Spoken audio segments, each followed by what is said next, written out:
Anda menyaksikan Special Report Bersatu Melawan Corona bersama saya Anggita Wulandewi. Pemirsa, anak-anak juga merupakan kelompok yang terdampak kasus penyebaran wabah virus corona.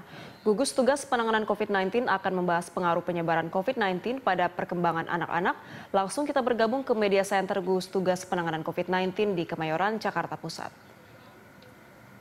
Mempercayai bahwa informasi yang mereka terima adalah valid dan mereka 73% anak menganggap bahwa informasi yang mereka terima sudah cukup informatif.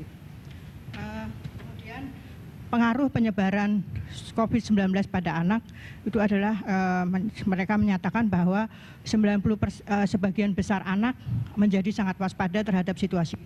Namun ada juga yang lebih paranoid, tapi ini juga harus kita waspadai karena mereka juga akan mengganggu psikologisnya atau menganggap hal ini biasa saja, akan membuat anak tidak peduli terhadap kondisi ini.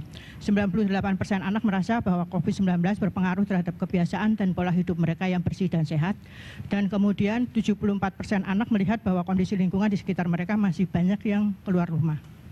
Kemudian hasil survei ini juga menunjukkan bahwa ada harapan anak dalam situasi wabah COVID-19.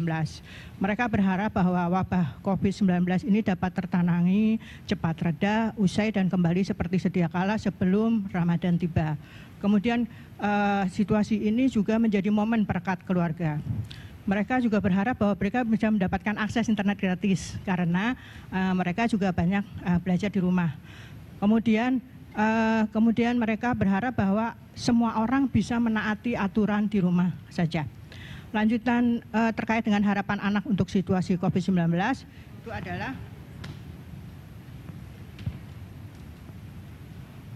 persepsi anak tentang belajar di rumah dan di rumah saja itu adalah 90% anak menganggap bahwa gerakan di rumah saja itu adalah hal yang sangat penting. Kemudian 58% anak punya perasaan yang tidak menyenangkan selama menjalani belajar di rumah karena mereka sulit untuk berinteraksi dengan teman-temannya.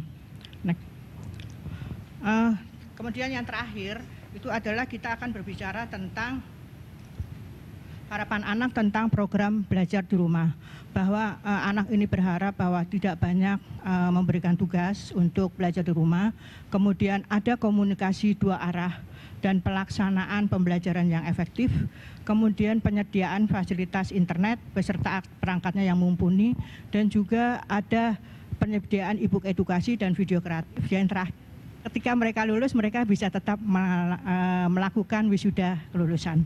Itu yang bisa kita lakukan terkait dengan survei untuk COVID-19.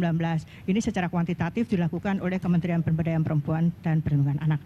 Di sebelah kami ada teman-teman dari Save the Children yang akan menyampaikan secara kualitatif ya Pak untuk COVID-19.